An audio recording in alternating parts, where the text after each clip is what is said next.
Assalomu alaykum ustozlar. Demak, kuzgi attestatsiya 2026 e, algebra kasraga oid bo'lgan mini testimizni video tahlili. Birinchi misol. Quyidagi ifoda berilgan bo'lsa, a teng 7 taqsim 33, b teng 2 taqsim 7 va c 33 bo'lsa, berilgan ifodani soddalashtiring degan. Demak, bunaqa paytida ko'p odam nima qiladi? O'sha a b c ni sразу o'rniga keltirib qo'yadi. Yo'q, u noto'g'ri narsa. Bunaqa paytda birinchi bo'lib berilgan ifodani to'liq soddalashtirib olib, ana undan keyin bo'lsa e, a b c ni qo'ygan yaxshiroq bo'ladi. Qani boshladik. Xo'p, demak,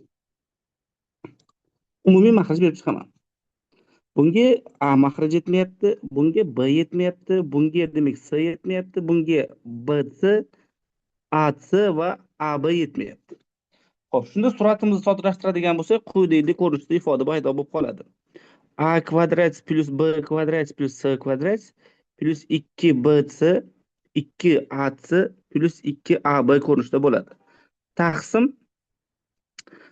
makhrajda bo'ladigan bo'lsa, abc paydo bo'ladi.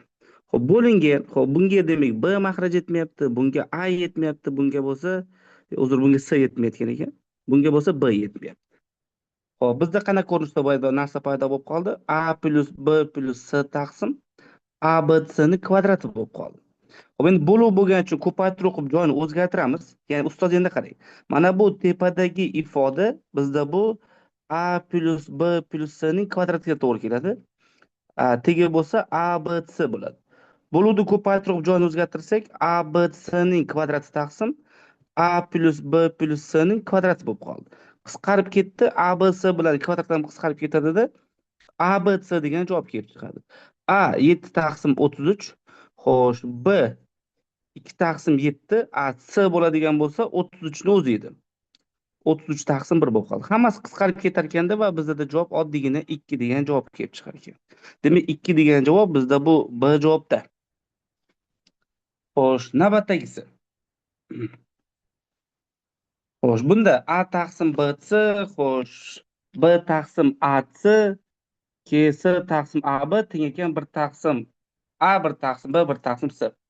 Keling, ikkala tomoniga umumiy makhraj berib yuboraman.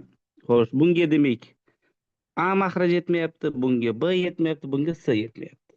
Demak, a kvadrat plus b kvadrat plus c kvadrat taqsim a b c bo'lib qoldi. Xo'p, bunga demak b c makhraj yetmayapti, bunga a c yetmayapti, bunga bo'lsa a b yetmayapti.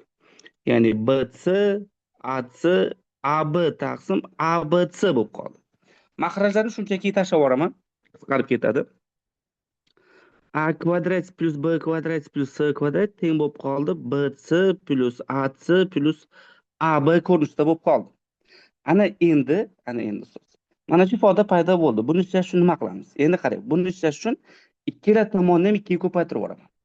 Xo'p, 2 ga ko'paytirib yuborsam 2a kvadrat 2b kvadrat plus 2c kvadrat bo'ldida. 2 ta bc, 2 ta ac va 2 ta ab bo'lib qoldi.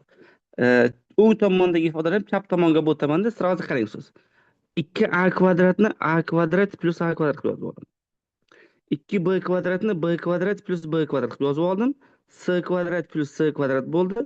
Minus 2bc bo'ldi, minus 2ac bo'ldi, minus 2ab bo'ldi. Teng 0 bo'lib qoldi. Ustoz qarang, a kvadrat b kvadrat minus 2ab. Bizda bu a minus b ning kvadratini beradi. A kvadrat, xo'sh, keyin c kvadrat minus 2ac. Bizda bu a minus c ning kvadratini beradi. Xo'p, b ni kvadrati, c ni kvadrati minus 2bc bo'lsa, bizda bu b minus c ning kvadratini beradi. Xo'sh, kvadratlar yig'indisi 0 bo'lib qolyapti. Kvadratlar yig'indisi 0 bo'lishi uchun har bitta kvadrat alohida 0 ga teng bo'lishi kerak. A minus b ham 0 ga teng bo'lishi kerak. A minus c ham, b minus c ham 0 bo'lishi kerak. Bundan a teng b ligi, a teng c ligi, b teng c ligi va o'z-o'zidan a b c'lar bir xil son ekanligi kelib, teng son ekanligi kelib chiqdi. Bu birinchisi. Bizdan nima so'rayapti? A plus b taqsim c, b plus c taqsim a plus c taqsim b ni so'rayapti. Demak, hammasi bir xil bo'lsa, hammasi o'rniga a qo'yib yuboraman.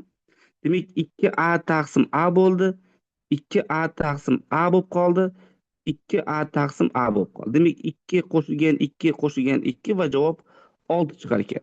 6 degan javob bizda bu D javobda. Xo'p, navbatdagi misolimiz.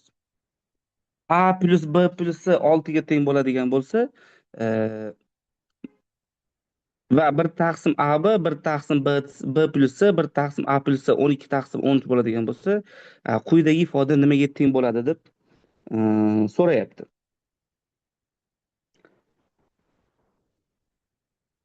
Xo'sh, endi qarang ustoz, buni ishlash uchun nima qilamiz? Buni ishlash uchun ikkala tomonni ABC ga ko'paytirib yuboraman. Ikkala tomonni ABC ga ko'paytirib yuborsam qanaqa ko'rinishda bo'ladi? A plus B plus C taqsim A plus B bo'ladi. Ozgina kattalashtirib olaylik. Hop, plus A plus B plus C taqsim B plus C bo'ladi. A plus B plus C taqsim A plus C bo'ladi. Barobar endi A plus B plus C kira 13 taqsim 12 bo'lib qoldi. Ustoz qarang, bunday yozib olaman. A plus B taqsim A plus B plus C taqsim A plus B qilib birinchi kasrni ikkitaga ajratib oldim. Keyingisini bo'ladigan bo'lsa, B plus C taqsim B plus C qo'shilgan A taqsim B plus C qilib yozib yubordim. Bu yerda endi A plus C taqsim A plus C qo'shilgan B taqsim A plus C qilib yubordim. A, B, C 6 ediki, to'g'rimi? 6 ko'paytirilgan 13 taqsim 12 bo'la qolsin. Mana shunday ko'rinishda bo'lsin. 6 yozib yubordim. Bu birni berdi. Biri qo'shilgan C taqsim A plus B. Bu ham birni berib yuboradi. Biri qo'shilgan A taqsim B plus C. Biri qo'shilgan B taqsim A plus C bo'ladi. 6 bilan 12 qisqarib ketib 12 bo'ldida 13 taqsim 2 bo'lib qoldi. Xo'p, 3 qo'shilgan A taqsim B plus C, B taqsim A plus C, C taqsim A plus B bo'lib qoldida 13 taqsim 2 bo'ldi. 3 bu yoqqa ayirib o'tadigan bo'lsa, A taqsim B plus C, B taqsim A plus C, xo'p, C taqsim A plus B'imiz nima bo'lib qoldi bizda endi? 13 taqsim 2 minus 3 bo'lib qoldi. Menga ham 2 mahraj bersam, o'sha so'ragan A taqsim B plus C, B taqsim A plus C, C taqsim A plus B'imiz necha bo'lib qoladi? 7 taqsim 2 degan javob kelib chiqadi. Demak, o'sha so'ragan ifodasi nima bo'lib qoldi? 7 taqsim 2 ga teng bo'lib qoldi. Xo'p, to'rtinchisi. Qarang ustoz, to'rtinchi misolda aytyaptiki, mana shu ifodani soddalashtiring deyapti. Endi ustoz yaxshilab eslab qoling. Aynan bu narsani avval ham ko'rgansiz. Bunaqa ifodalar keladigan bo'lsa, aynan 3 ta kublar, mana kublar yig'indisi keladigan bo'lsa, yig'indisi ayirmasi keladigan bo'lsa, mana bunaqa ko'rinishda ko'paytirish har doim. O'rtada bitta minus bitta plus bo'lganligi uchun minus bo'ladida, minus 3 bo'ladida, har bitta qavsning ko'paytmasi bo'ladi. Hatto c kvadrat minus b kvadrat bo'ladi. C kvadrat minus a kvadrat. Buni eslab qoling. Buni eshitgansiz oldindan. Demak, ayirmaning kubi, yig'indining kubi kelib turib, ularni ham uchalasini qo'shib yoki ayiradigan bo'lsa, ayiradigan bo'lsa, nima bo'ladi? Mana shunaqa ko'paytiruvchiga ajraladi. Taqsim bo'lyapti. Taqsim bo'lyapti. Xo'p, bu yerda ham xuddi shunday qarang, kublar yig'ib ayiryapti. Bitta plus bitta minus bo'lgancha o'rtada minus 3 bo'ladida, a minus b, b minus c, a minus c bo'lib qoladi. Uchlar qisqarib ketdi. Endi yuqoridagi har bitta qavs nima beryapti? Kvadratlar ayirmasini beryapti. Ya'ni a minus b, a plus b. Xo'p, c minus b, c plus b bo'lyapti. C minus a, c plus a bo'lyapti. Mahrajda demak a minus b, b minus c va a minus c bo'lyapti. Bu bilan bu qisqaradi. Bu bilan bu qisqarib bitta minus chiqadi oldinga.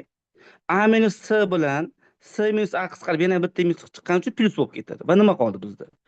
A plus B qoldi, B plus C qoldi va A plus C qoldi. Demak, bu javob C javobiga to'g'ri kelyapti. Javob C ekan. Xo'sh, navbatdagisi. 5-chi misolimiz. Xo'p, A, B, C'lar haqiqiy sonlar bo'lsa, endi tegishli R degan, bu haqiqiy son. A, B, C'lar haqiqiy son bo'ladigan bo'lsa, mana bu ifoda, ya'ni A taqsim B plus C, B taqsim A plus C va C taqsim A plus B teng 1 bo'lsa, mana bu ifoda nimaga teng bo'ladi deb so'rayapti. Ustoz, endi qarang. Nima qilamiz? Xo'sh, bu paytda ikkala tomonini ham A B C ga ko'paytirib yuboramiz. Nima bo'ladi shunda? A ko'paytirilgan A plus B plus C ga ko'paytiraman demoqchi edim. B plus C bo'ladi.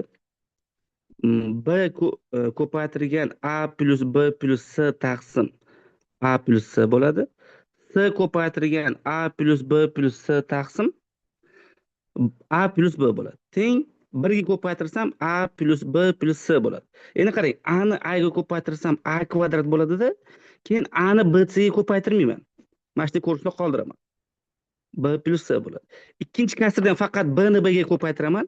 B kvadrat bo'ladi. B ko'paytirgan A plus C ni ko'paytirmayman. A plus C qoladi. Xo'p, bu yoqda ham xuddi shunday. C ni ko'paytirsam C kvadrat bo'ladi. Keyin C kira A plus B taqsim A plus B bo'ladi. Teng A plus B plus C bo'ldi. Alohida kasrga chiqsam, ustoz qarang endi. A kvadrat taqsim B plus C bo'ladi. Buni alohida kasr qilgan paytim B plus C qisqarib ketib A qoladi. Bu yoqda ham xuddi shunday. B kvadrat taqsim A plus C bo'ldi. Buni alohida kasr qilgan paytimda nima bo'ladi? B ni o'zi chiqib qoladi. Bu yoqda ham endi mana C kvadrat taqsim A plus B bo'ladida, buni alohida kasr qilgan paytimda C chiqib qoladi. A qo'shilgan B qo'shilgan C bo'ldi. A bilan A ketadi, B bilan B ketadi, C bilan C ketadi-da, ayirib o'tadi ikkinchi tomonga. A kvadrat B plus C, B kvadrat A plus C, C kvadrat A plus B bo'ladi-da, 0 degan javob kelib chiqadi. Demak, o'sha so'ragan ifodasi nimaga teng bo'lar ekan? 0 ga teng bo'lar ekan.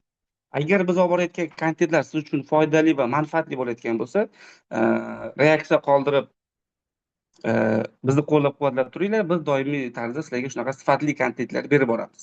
Va обязательно barcha tanishlarga, matematik ustozlarga jo'natib qo'yinglar. Ular ham foydali ma'lumotlardan olib, o'zlariga kerakli bo'lgan manbalarni bilib olsinlar. Hammaga rahmat, sog' salomat bo'linglar.